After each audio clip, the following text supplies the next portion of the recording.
Está começando mais um programa, Momentos Espirituais, produzido pela equipe de comunicação do Centro Espírita Paulo de Tarso, Vinhedo.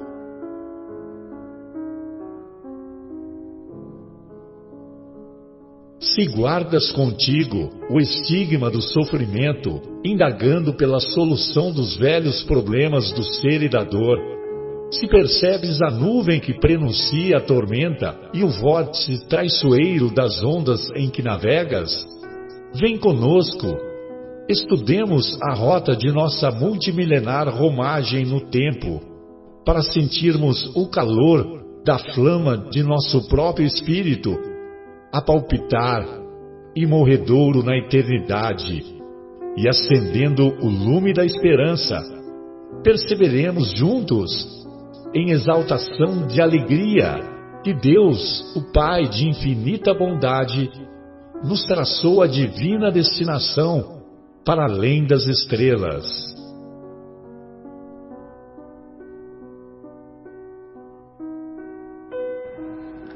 Boa noite a todos. Iniciamos mais uma edição do programa Momentos Espirituais.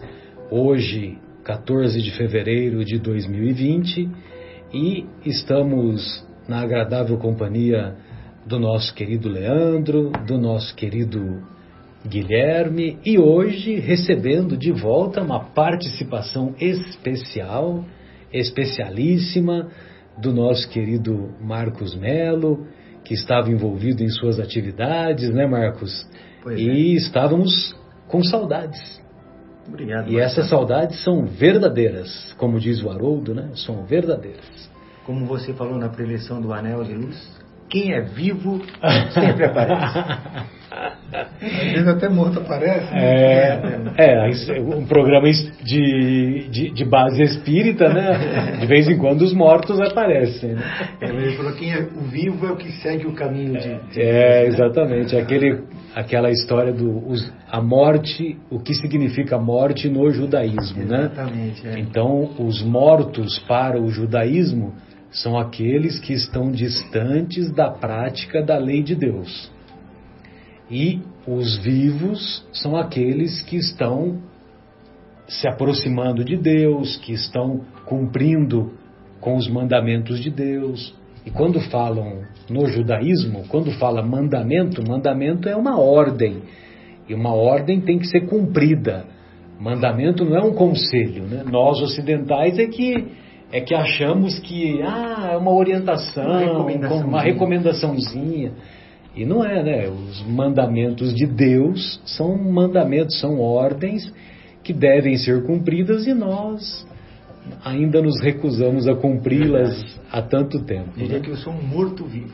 Não. Pelo menos nós estamos nos esforçando, estamos distantes de Deus ainda, lógico, né? Meu Deus. Tá caminho, né? Mas pelo menos está no caminho. Agora, o que a gente não pode fazer é ir para a margem do caminho, porque se a gente vai para a margem do caminho, aí a gente pode se aproximar dos abismos, né? Mas hoje estudaremos o capítulo 2 de O Evangelho segundo o Espiritismo, capítulo intitulado Meu Reino Não É Deste Mundo, particularmente o item que fala sobre o ponto de vista. E na segunda hora do programa estudaremos o capítulo 22 da obra Boa Nova, capítulo com o título A Mulher e a Ressurreição. A semana passada estudamos a lição da vigilância, que foi um capítulo bem eloquente, né, em termos de ensinamentos, e hoje vamos partir para o capítulo que fala sobre a mulher e a ressurreição. 10 de fevereiro. 10 de fevereiro? Hoje? 14. Eu falei 14 de fevereiro. Falou? No início eu falei 14 de fevereiro. Eu também embananei. Porque na verdade hoje é 7, né? Muito bem. Então, lá em O Evangelho segundo o Espiritismo, no capítulo 2, a passagem que o Kardec separou para dar título ao programa, para dar título ao capítulo, é uma passagem que se encontra nas anotações do evangelista João, lá no capítulo 18, versículos de 33 a 37. Pilatos, tendo entrado de novo no palácio e feito vir Jesus à sua presença, perguntou-lhe: És o rei dos judeus?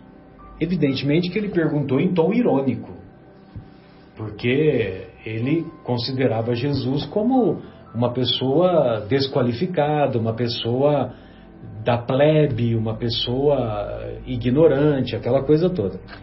Respondeu-lhe Jesus: meu reino não é deste mundo.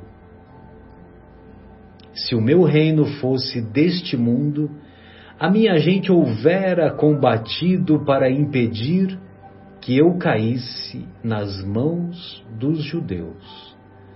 Mas o meu reino ainda não é aqui. Olha só quantos ensinamentos numa frase, né? E Jesus respondeu a uma pergunta, né? Respondeu a uma pergunta: és o rei dos judeus? Meu reino não é deste mundo. Se o meu reino fosse deste mundo, a minha gente houvera combatido para impedir que eu caísse nas mãos dos judeus. Mas o meu reino ainda não é aqui. E sempre nos recordamos que Jesus sempre falou sobre o reino de Deus, inúmeras parábolas, o reino de Deus é comparado com isso, é comparado com aquilo. E sempre vale a pena nós nos recordarmos que logo no comecinho do capítulo, acho que se não me engano, no capítulo 3 da obra Boa Nova, naquele diálogo que ele tem com um juiz inclemente, esse juiz pergunta para Jesus: o que você entende por reino? E aí reino de Deus. E aí Jesus explica: o reino de Deus é a obra divina no coração do homem. Disse-lhe então Pilatos: és, pois, rei? Jesus lhe respondeu: tu o dizes, sou rei. Não nasci e não vim a este mundo senão para dar testemunho da verdade. Aquele que pertence à verdade escuta a minha voz. Aí na continuação o Pilatos pergunta o que é a verdade. E aí Jesus, como governador planetário, calou-se. É um silêncio eloquente, porque na verdade Pilatos estava diante da verdade. Todos nos recordamos que num determinado momento o Mestre nos ensina: eu sou a verdade, o caminho e a vida. Alguns traduzem: eu sou o caminho da verdade e da vida. Outros: eu sou o caminho, a verdade e a vida. Ele fala: ninguém vai ao Pai senão por mim. Ninguém vai ao Pai senão por mim. E é curioso isso. Pilatos acho que não estava preparado para receber essa resposta de o que é a verdade, o quem é a verdade. Pilatos não iria entender. Sim, imagina, mesmo porque ele nem tinha dimensão do ser que estava diante dele, né? Curiosamente, algumas semanas atrás, eu acho que eu até coloquei lá no grupo uma palestra de uma conferencista norte-riograndense chamada Sandra Borba. Ela é de Natal e pelo menos essa palestra, que foi a única palestra que eu ouvi dela, é muito boa. E ela participou lá de um congresso espírita de João Pessoa. Foi agora em janeiro, faz umas 3 ou 4 semanas. E, inclusive, ela faz um comentário muito profundo sobre a tríade: o chamado, a conversão e o testemunho. Chamado, conversão e testemunho. E cita os exemplos clássicos de Paulo e de Madalena. Eles foram chamados, eles converteram-se, mudaram radicalmente a sua vida, o seu comportamento e deram o testemunho através da prática, através não da ortodoxia, mas da ortopraxia, que é a prática do caminho correto, né? A prática das virtudes e o despojamento das imperfeições. Essa Sandra Borba, ela faz um comentário brilhante, né? Eu convido a todos depois a lerem, né? A ouvirem esse belo relato. E num determinado momento ela diz assim: se você não quer, se você se nega a evoluir, se você é teimoso e continua se afastando do caminho reto que conduz ao Pai, do caminho reto das virtudes, o problema é... Aí ela faz até uma brincadeira, sabe? Ela passa assim, ela espera, questiona a plateia, né? O problema é seu. Então todo mundo fala, o problema é seu, ou seja, o problema é de cada um, né? Só que ela diz que não. Ela diz que o problema é de Jesus, porque ela faz um comentário como se Jesus estivesse falando com cada um de nós, né? Então imagine assim, Jesus fala para cada um de nós: olha, se você não quer evoluir, se você vai continuar nessa sua teimosia, o problema é... Aí todo mundo fala seu, né? Mas aí Jesus está falando, o problema é meu.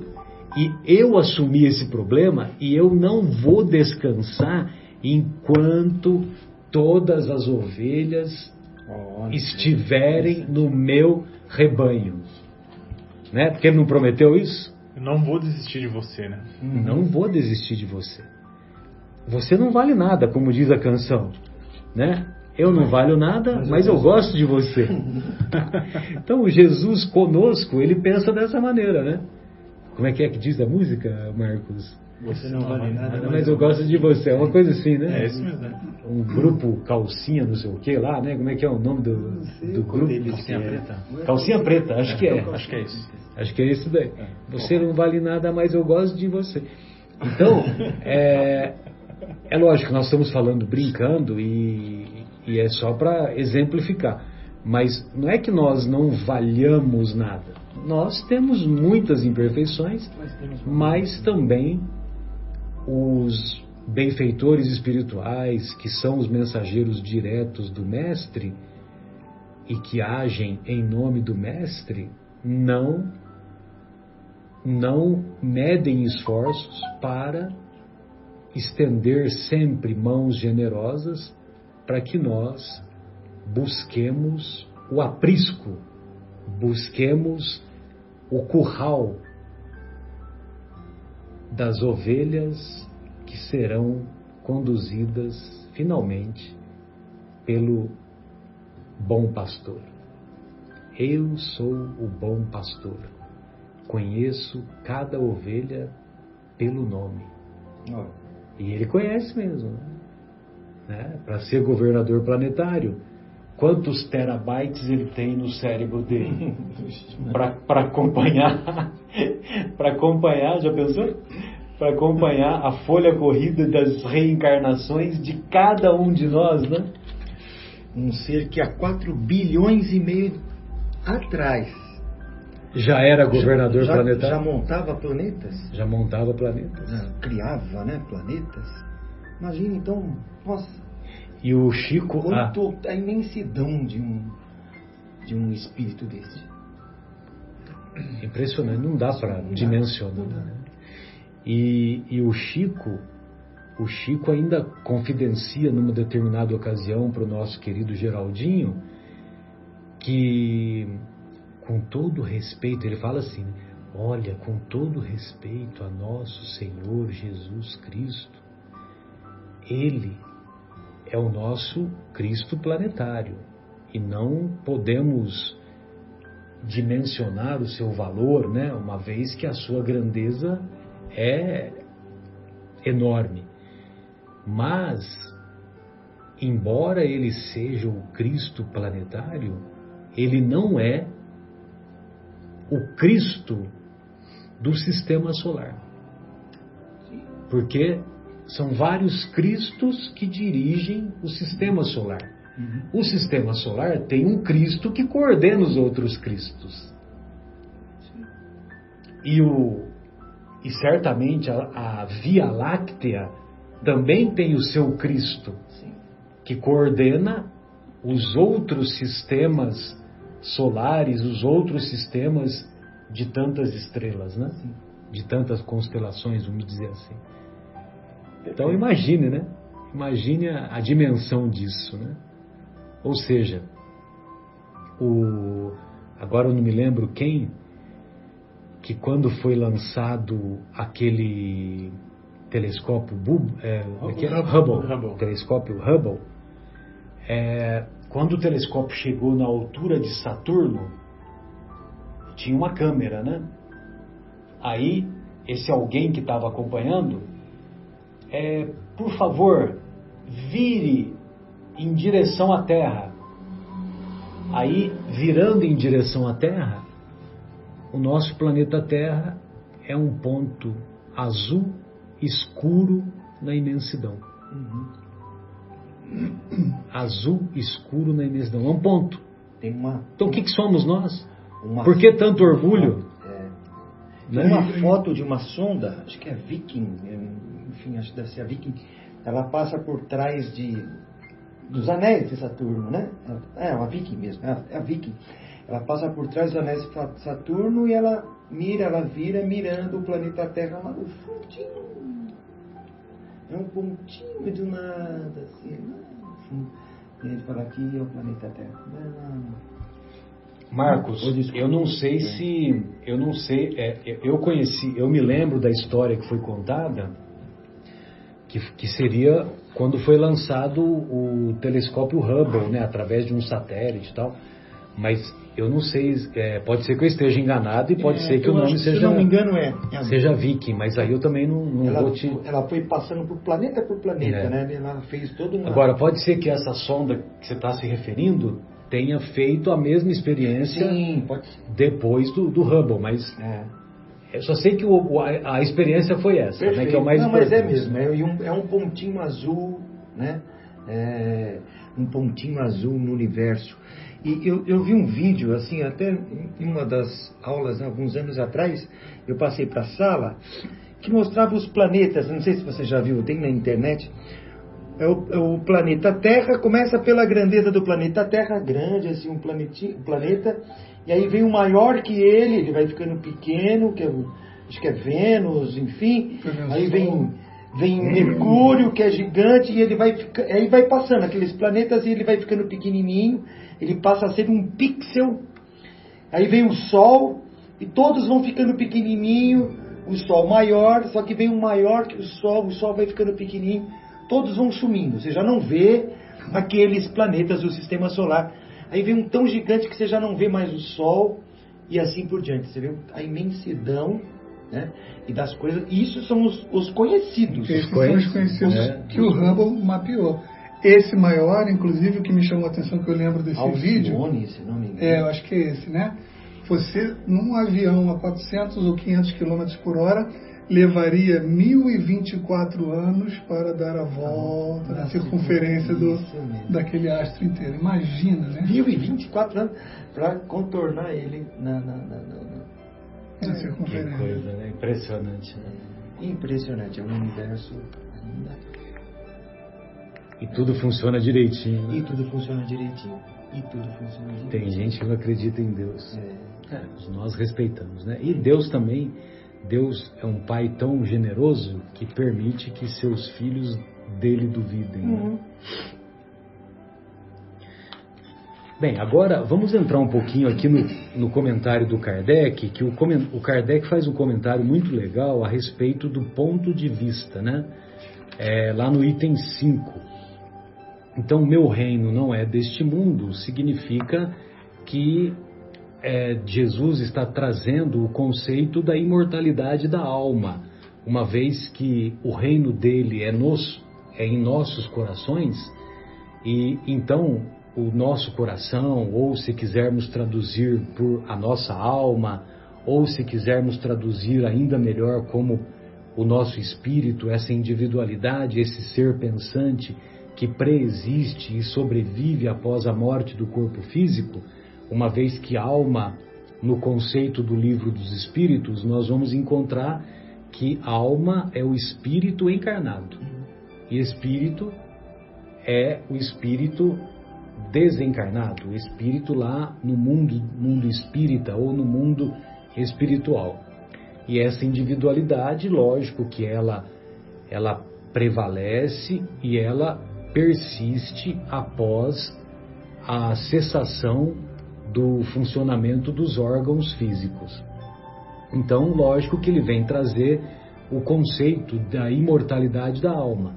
Como no capítulo 3, veremos na próxima semana, há muitas moradas na casa de meu Pai, significa que todos os globos do universo são habitados. Aí o Kardec diz assim: a ideia clara e precisa que se faça da vida futura proporciona inabalável fé no porvir, fé que acarreta enormes consequências sobre a moralização dos homens, porque muda completamente o ponto de vista sob o qual encaram eles a vida terrena. Ou seja, para quem acha que a vida é uma só, evidentemente que diante dos desafios que a vida a todos nos propõe, se é um desafio muito intenso, uma dor muito intensa, uma doença incurável, um ente querido que em tenra idade se afastou da nossa convivência, ou uma vida material que estava, vamos dizer assim, numa situação estável e que houve uma falência da vida financeira, por exemplo. Então, se a vida fosse uma existência só, para que eu vou ficar sofrendo tanto? Para que eu vou ficar sofrendo tanto? Então, é mais fácil você caminhar para o suicídio.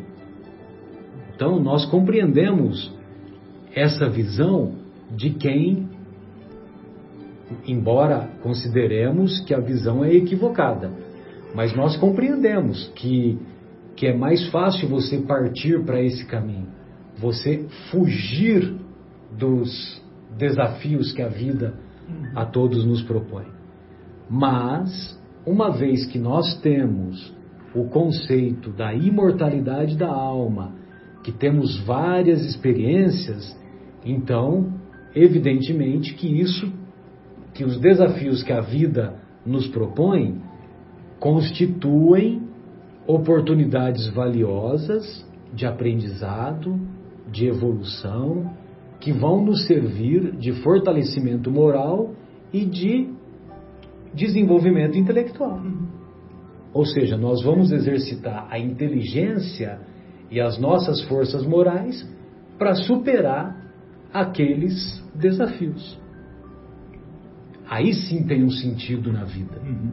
Então, aí a fé no futuro tem um sentido.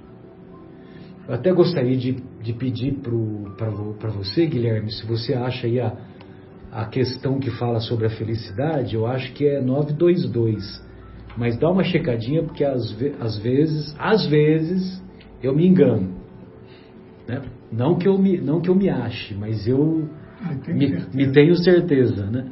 Lógico, nós estamos brincando. E ele faz um comentário muito legal sobre a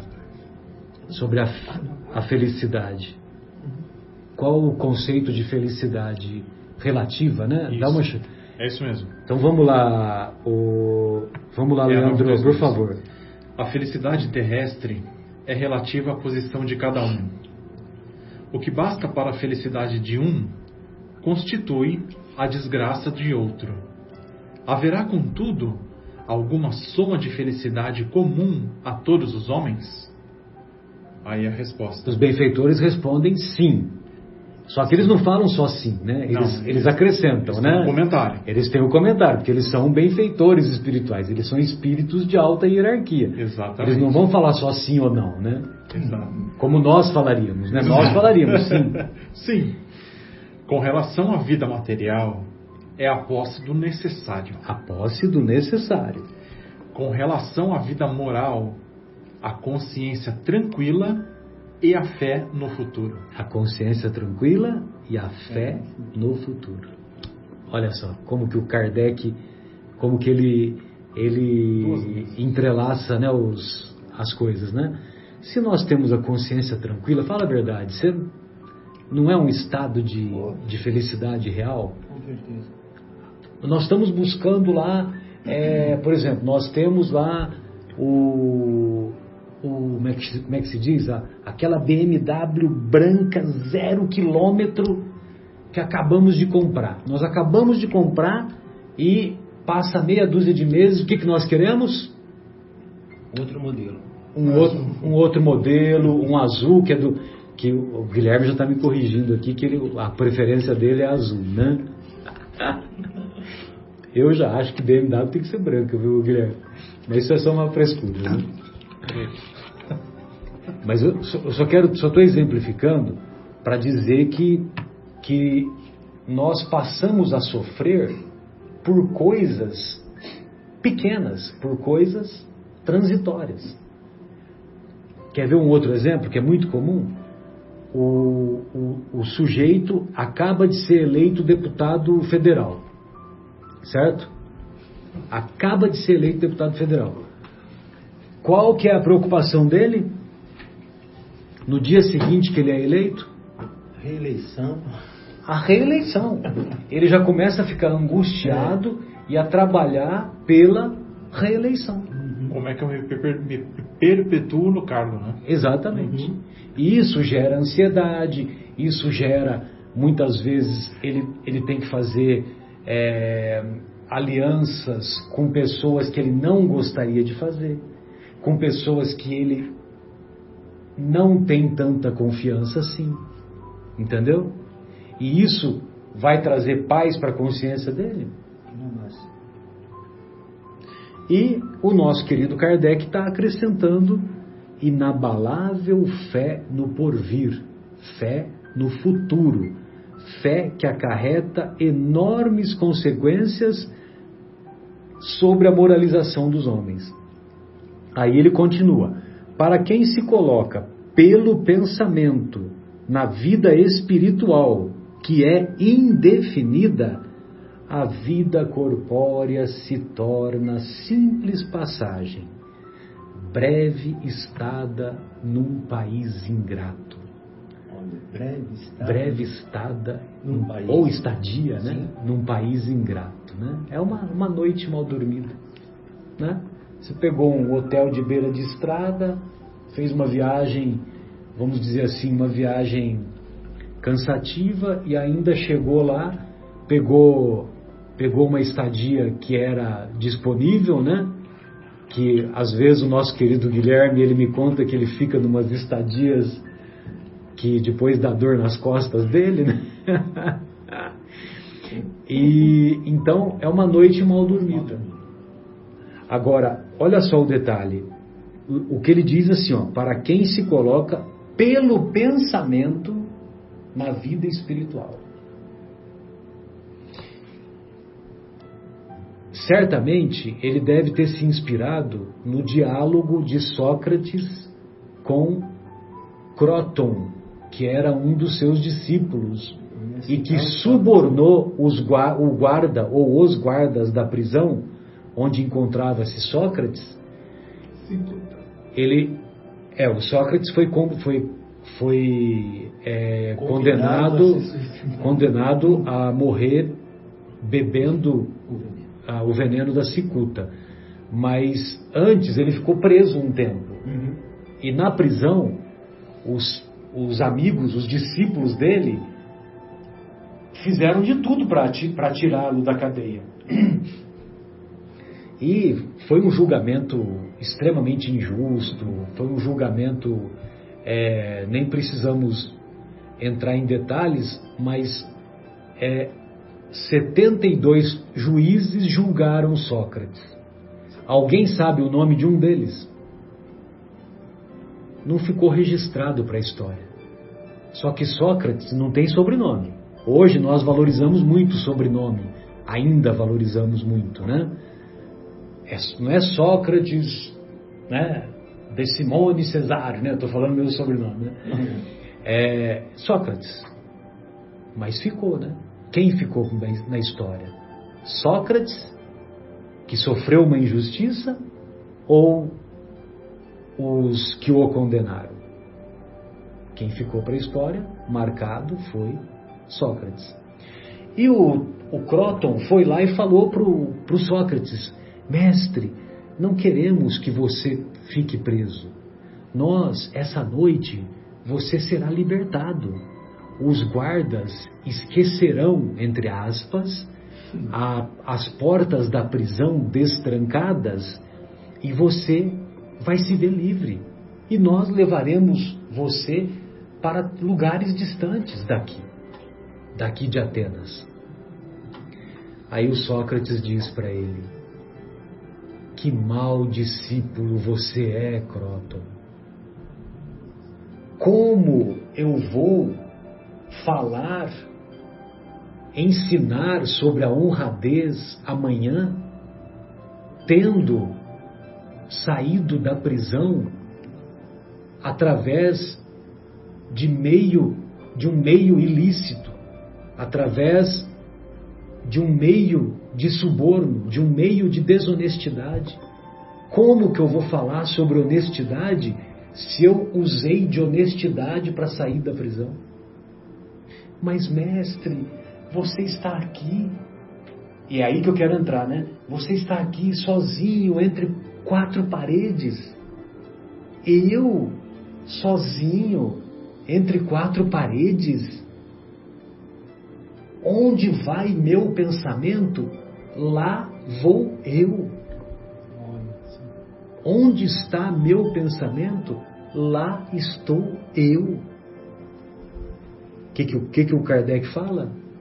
Para quem se coloca pelo pensamento na vida espiritual, que é indefinida, a vida corpórea se torna simples passagem, breve estada num país ingrato. As vicissitudes, os desafios, os sofrimentos, as tribulações dessa vida não passam de incidentes que ele suporta com paciência por sabê-las de curta duração, devendo seguir-se-lhes um estado mais ditoso, um estado mais feliz. Então, depois que enfrentamos esses desafios, depois da tempestade, vem a bonança. E isso é que nos explicou, Marcelo, é bem isso mesmo. Quanto mais espiritualizado você está e quanto mais fé você tem no porvir, mais a sua passagem será tranquila. Porque você vai certo que a coisa continua. E outra, que você irá para um bom lugar. Porque aqueles que não seguem um caminho reto, né, temerão a morte. Com certeza não vão querer se desligar da matéria, não vão querer, pois sabemos que a vida também espiritual para os que não seguem os ensinamentos do mestre, também não é fácil na espiritualidade, porque ela continua, né? E Sócrates falava alguma coisa assim, né, Marcelo? Não sei se você vai se lembrar, mas falou, que ele cita para um discípulo: hoje, daqui a um tempo eu irei e você ficará, alguma coisa assim. Eu não me lembro muito da frase, quem sabe depois eu vou buscar aqui, né? Mas ele fala assim: eu estarei liberto, isso, alguma coisa liberto assim, eu não estarei mais nessa vida e seguirei. Sim. E você ficará aqui. Coisas mais ou menos assim. Tanto era a certeza da vida no porvir, né, que ele tinha, sim. Né? E tanto nos ensinou, antecipou os ensinamentos do cristianismo e do espiritismo com muita... Em algumas semanas nós estudamos esse capítulo. Passou. É melhor sofrer uma injustiça do que praticá-la. Exatamente. É um outro pensamento dele. Então, quer dizer, ele pregava isso. É melhor sofrer uma injustiça do que praticá-la. E ele estava sofrendo uma injustiça, ele iria deixar, se ele aceitasse o suborno do discípulo, ele estava em contradição com o que ele pregava. Isso mesmo. E tem outros 2 ensinamentos que ele pregava, que é o conhece-te a ti mesmo, que não é dele, mas ele popularizou esse pensamento. Esse pensamento é atribuído originariamente ao filósofo pré-socrático Pitágoras, aquele mesmo do teorema. Uhum. Aliás, ele fez o teorema sem número, né? Eu não consigo entender. Isso, né? É impressionante, né? Porque não tinha número naquela época, esfera, né? Outro planeta. Com certeza. Eram outros. O Pitágoras que vieram para cá para ensinar. Impressionante. E aí o Pitágoras, ele é atribuído a ele o conhece-te a ti mesmo, que se encontrava no frontispício da entrada do oráculo de Delfos. Você achou aí? O conhece-te a ti mesmo? Não, mas pode falar o que você achou do... Acho que é Leandro, que o Marcos falou. falando. Estou falando do Marcos, Mas eis a hora de partir. Isso. Eu para a morte e vós para a vida. É esse. Isso. E aí o que ele continua? Quem de vós segue o melhor rumo, ninguém o sabe, exceto os deuses. Sócrates. Quando ele fala os deuses, ele era porque ele dizia que ele era acompanhado por um gênio. E o gênio não é um lençol flutuante, é um espírito que o acompanhava. Um benfeitor. Era um benfeitor. Um demônio. E esse... o daimon. O nome em grego era daimon. Só que na época eles entendiam como gênio ou espírito. E aí, quando ele diz deuses, era o palavreado que era usado na época, né?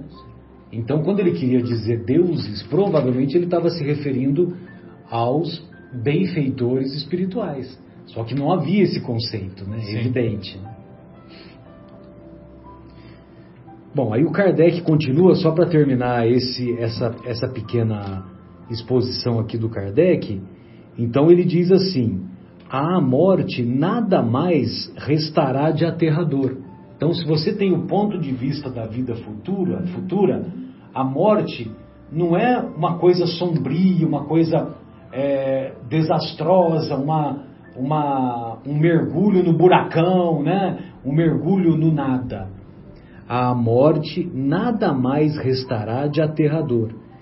Deixa de ser a porta que se abre para o nada e torna-se a porta que dá para a libertação, pela qual entra o exilado numa mansão de bem-aventurança e de paz, sabendo temporária e não definitiva a sua estada no lugar onde se encontra, menos atenção presta às preocupações da vida, resultando-lhe daí uma calma de espírito que tira àquela muito do seu vigor. Conhecereis a verdade e a verdade vos libertará. Então, os espíritos vieram trazer as informações de como funciona a vida no mundo espiritual. E de posse desse conhecimento, nós nos libertamos. Exatamente. Eu achei um trecho aqui, ó, que fala, assim, a maior desgraça que pode acontecer a um homem é a de ir para o outro mundo com uma alma carregada de culpas. Aí ele cita, né, os discípulos dele.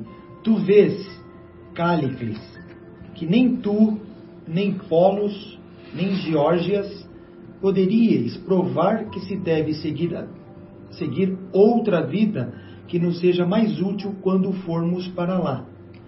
De tantas opiniões diversas, a única que permanece inabalável é a de que mais vale sofrer que cometer uma injustiça, e que antes de tudo devemos aplicar-nos, não aparecer, mas ser um homem de bem. Não demonstrar, mas ser realmente um homem de bem.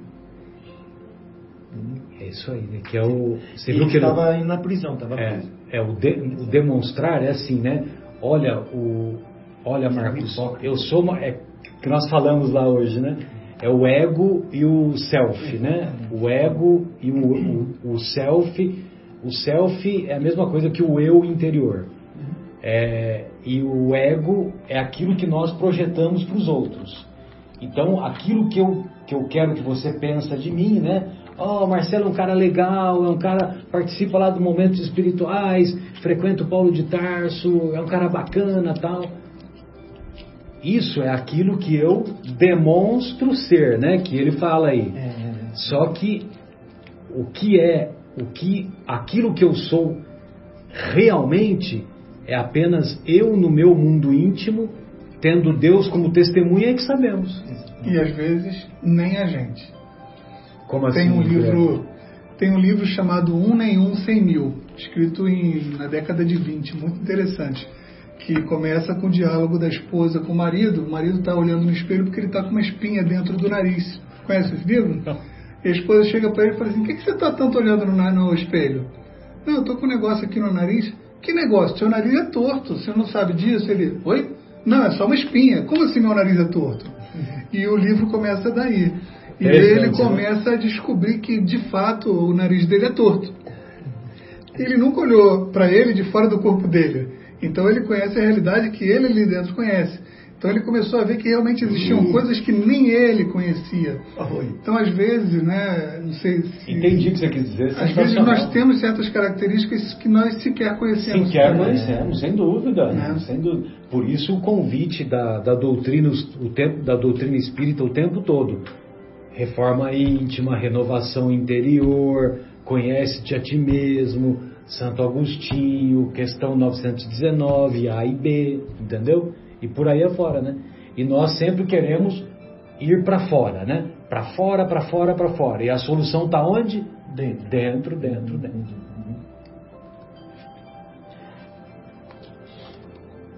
Tem mais algum comentário que vocês gostariam de colocar nesse item aí? Que aí tem um outro comentário aqui que eu separei aqui da obra Vivendo o Evangelho, e eu até gostaria de pedir para o nosso querido Leandro ler, que é a mensagem 21, Leandro, está na página 60 da obra Vivendo o Evangelho, parte 1. Vivendo o Evangelho. A mensagem é intitulada Ponto de Vista. É isso aí, vamos lá. A ofensa machuca, mas observe. Vingança dificulta. Perdão facilita. Olha só, né? Então, nós somos ofendidos e nos sentimos machucados. Qual a tendência nossa? Com a visão materialista, com a visão de uma existência única, a nossa visão é dar o troco, é partirmos para a vingança. Agora, se temos a visão das várias existências, se temos a visão da continuidade da vida após a morte, o perdão facilita. O perdão facilita. Muito mais, né? Ou seja, por exemplo, quando Jesus veio falar sobre o perdão, naquela época, todo mundo dava de ombros, né? Todo mundo achava desprezível esse comentário, né? Imagina, eu vou perdoar? Imagina. Tanto é que por muito tempo ainda, até nos dias de hoje, nós temos dificuldade de perdoar. Imagina naquela época, né, que nós estávamos iniciando a vida em sociedade, né, numa sociedade mais organizada, numa sociedade que tinha pelo menos uma organização administrativa lá do Império Romano, aquela coisa toda. E então falar em perdão, imagina. Mas hoje, com a visão da psicologia, nós compreendemos que perdoar é muito melhor, é muito mais vantajoso do que Faz bem para a saúde. do que partirmos para a vingança. Faz bem para a saúde. Faz bem para a saúde. E aí ele continua, né, Leandro? Continuando. O desespero desorienta, mas repare, descrença abate, fé encoraja. Você vê só que coisa? Olha o ponto de vista, né? Uhum. Então, diante de um desafio, adianta ficar desesperado? Adianta se jogar no chão, como diz uma amiga minha? Adianta puxar os cabelos, né? Ficar puxando os cabelos? Então, agora, se nós temos a visão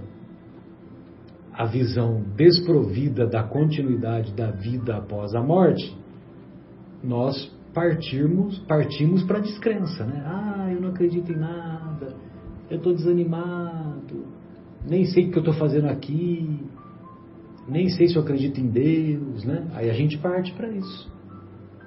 Agora, por outro lado, a fé encoraja. E a fé é o salto no escuro nos braços de Deus. Quem não tem fé nem salta e nem abraça Deus. Nem salta e nem abraça. E a falta de fé é a coisa mais triste na vida do ser humano. Nunca me esqueço, nunca me esqueço de uma história, né, de um alpinista que subiu lá no, como é que chama lá? No Himalaia, lá, um dos... K2. A K2 é a pior, né? Qual que é a... É a leste, a oeste, a norte, é uma que é aquela mais ferrada, né? Aquela mais difícil. E aí o cara teve lá uma avalanche e, lógico, né? Ele acabou sendo levado pela avalanche e depois quando acabou a avalanche, ele ficou parado num determinado ponto. E a impressão que ele tinha é que ele estava preso numa rocha e com o corpo voltado para o exterior. Ele não estava firme no chão, muito menos na neve. Dá para imaginar a cena, né? Que ele estava solto no espaço, vamos dizer assim. E ele conseguiu se prender numa rocha.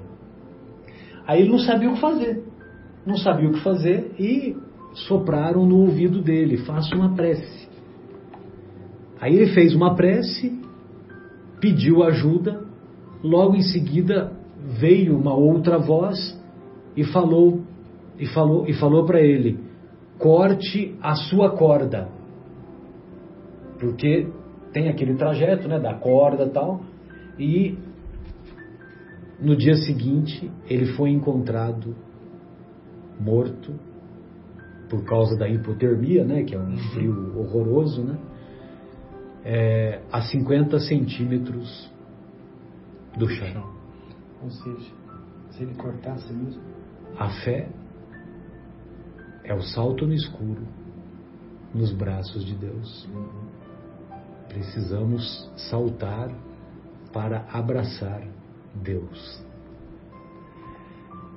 E a doença? O que acontece com a doença, Leandro? A doença incomoda, mas considere: revolta complica, resignação alivia.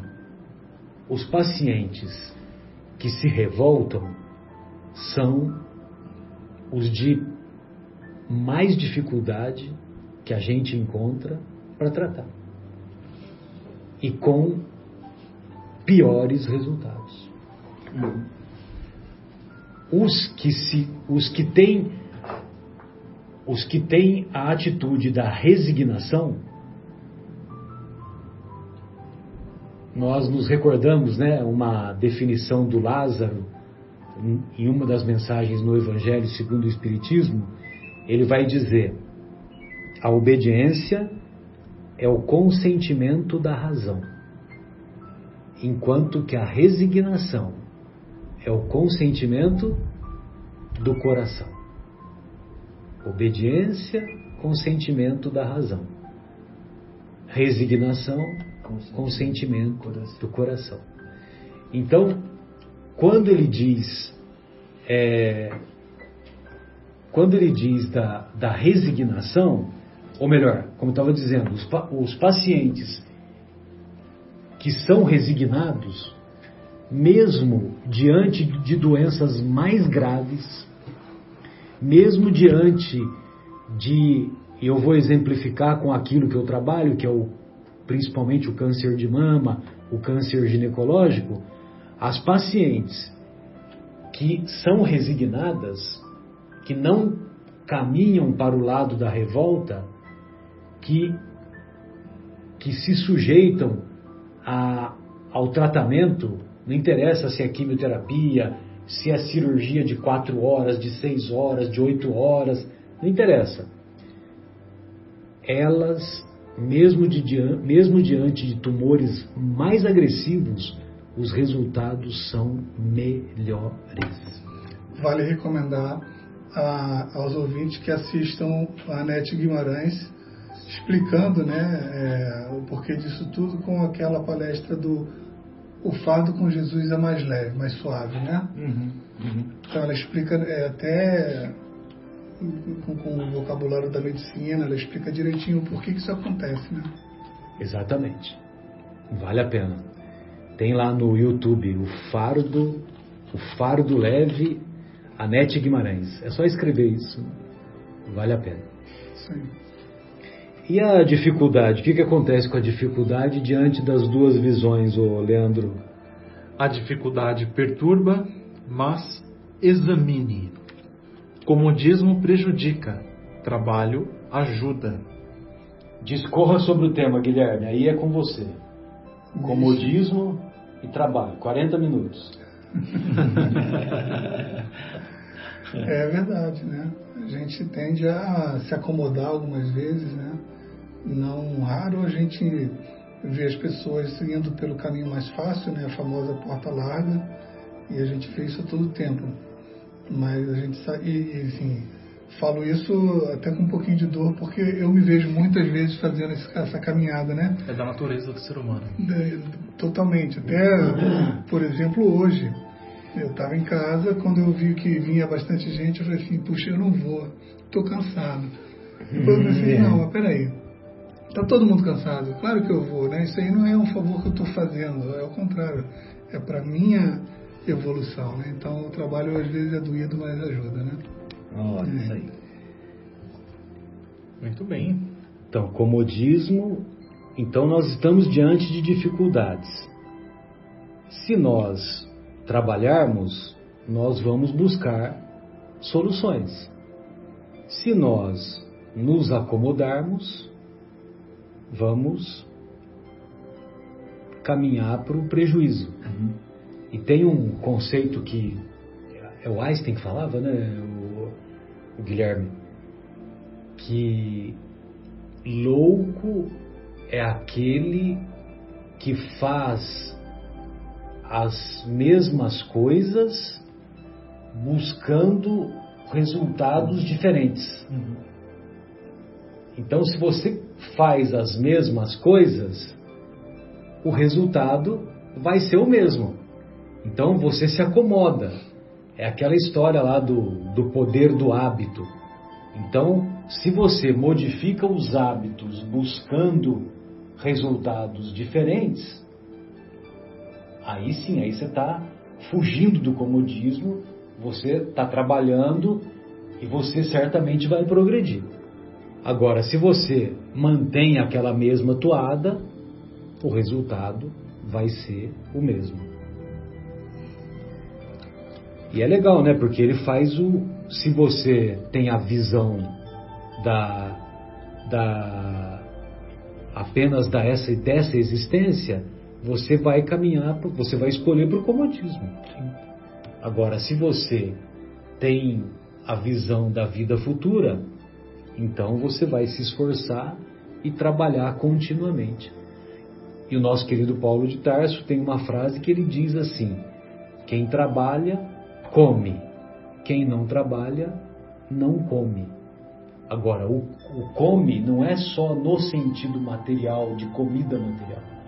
É de comida também espiritual, de alimento espiritual, de aquisição de novos conhecimentos, de aquisição de novas virtudes, de fortalecimento moral. Eu acho que é o Sócrates também tem uma frase que ele também falava assim: a preguiça, o preguiçoso tem os piores empregos. Ele falava assim, mas é uma forma de tradução onde ele falava: quem não se esforça não alcança os melhores resultados. Então, ele quis dizer dessa forma. Muito interessante. Sócrates falava algo assim. Falava que a preguiça era contra o próprio desenvolvimento. Né? Aqueles que se esforçam e trabalham duro, árduo, em busca de um ideal, alcançariam. Tem uma pergunta do Livro dos Espíritos, né, que fala disso, né? Precisamos descansar, né? Ter o tempo de descanso, mas depois trabalhar. Era o Chico que falava isso. Não, o Livro dos Espíritos fala também. Tem alguma coisa agora eu não me lembro. E o trabalho não é isso.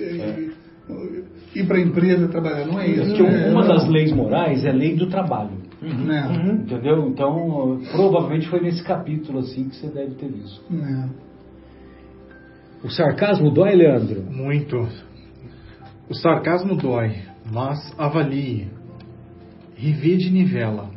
E esquecimento eleva. Se você revidar, você está sendo igual. Né? Exato. Alguém te ofendeu, alguém te ironizou. Se você responder com ironia, está sendo igual a ele. Agora, esquecimento te coloca num patamar superior. E o desprezo magoa? O desprezo magoa, mas analise.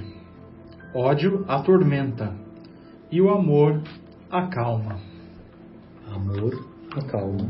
Olha que interessante, nessa semana eu estava vendo um vídeo de um profissional de recursos humanos, agora eu me esqueci o nome dele, no LinkedIn, e ele estava falando, né, da importância, né, dos soft skills dos profissionais de hoje em dia, né, na posição de liderança das empresas, né, das grandes corporações. E ele estava dizendo o seguinte, que o gestor hoje, o gerente, o diretor, o líder das grandes corporações que tem maior ascendência sobre suas equipes, aquele que tem a maior poder de liderança, né, liderança boa, vamos falar assim, sobre suas equipes, é aquele que consegue fazer com que o seu liderado possa perdoar as brigas ou as dificuldades, as inimizades ou as desavenças que eles têm com os outros departamentos da empresa. Que maravilha, hein? A colocação do perdão nas empresas. Ele o líder que promove isso, ele está na frente.